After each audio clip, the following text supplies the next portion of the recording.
Mondel's Cooking.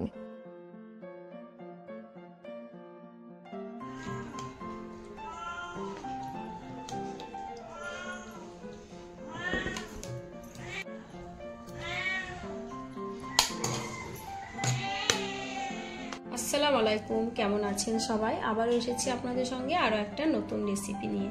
তো আজকের recipe হলো মাছের চাশনি। তো এটা বানানো খুবই সোজা আর খেতে অনেক বেশি সুন্দর। চাশনিটা তৈরি করার জন্য আমি এখানে কাতলা মাছের কতগুলো পিস নিয়েছি। পিসগুলো ভালোভাবে পরিষ্কার করে ধুয়ে নিয়েছি।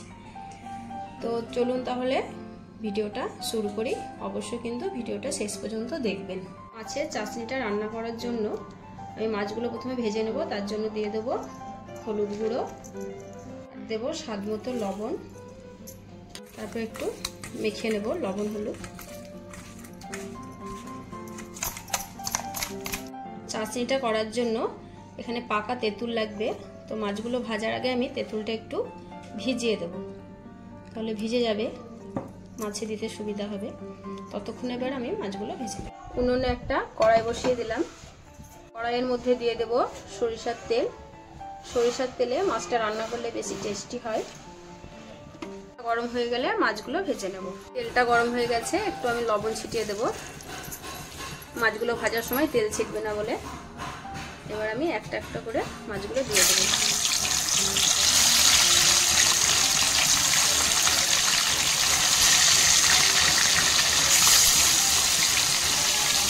তারপর আমি এক পিঠ হয়ে গেলে আর একটা উল্টে দেবো।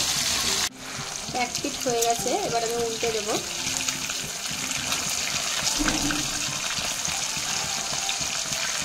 খুব সাবধানে উল্টাতে হবে, নাহলে মাছগুলো ভেঙে যাবে।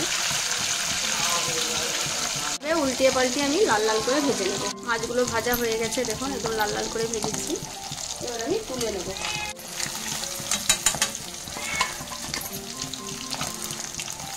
মাছগুলো সব তুলে নিয়েছি, দেখুন এরকম ভাবে কিন্তু মাছগুলো ভাজতে হবে। আর এই তেলটাতে আমি মাছটা রান্না করব। তা এতটা তেলে রান্না করব না, ঢেলে নেব, যতটুকু লাগবে ততটুকু আমি রাখবো কড়াই। সব তেল ঢেলে বাকি এইটুকু রেখেছি। এই তেলটা দিয়ে আমি মাছটা রান্না করব। তো এই তেলটা গরম হয়ে আছে, এতে আমি দুটো এলাচ আর একটা দারচিনি ভেঙে নিয়ে আমি এই তেলের মধ্যে দিয়ে দেব। তারপর এখানে আমি দুটো বড় সাইজের পেঁয়াজ আমি বেটে নিয়েছি। তো বাটা পেঁয়াজটা এবার দিয়ে দেব।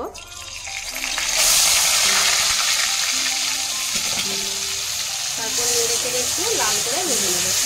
পেঁয়াজটা এরকম লাল করে একটু ভেজে নিয়েছি।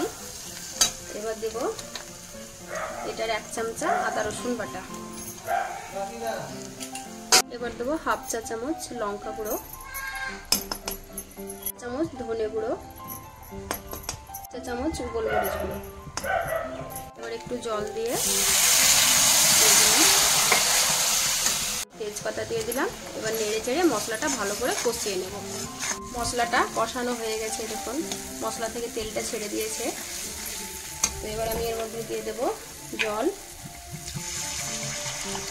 পরিমাণ মতো জল দিয়ে দেব। এতটা দিলাম।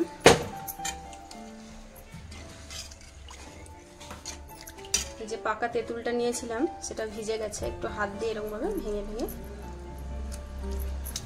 এটার মধ্যে দিয়ে দেব।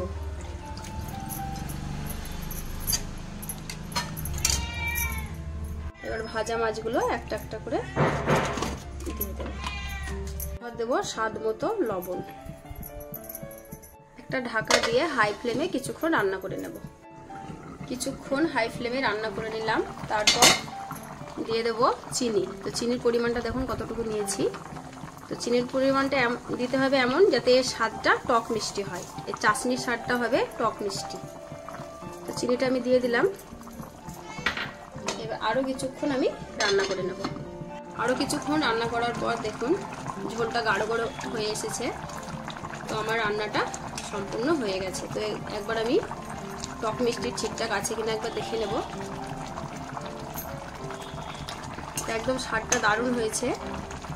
এবার আমি ওভেনটা বন্ধ করে কড়াইটা নামিয়ে নেব। এই হলো আজকের আমার রেসিপি মাছের চাশনি। তা দেখুন কালারটা কত সুন্দর আসছে, দেখতে কতটা লোভনীয় লাগছে দেখতে।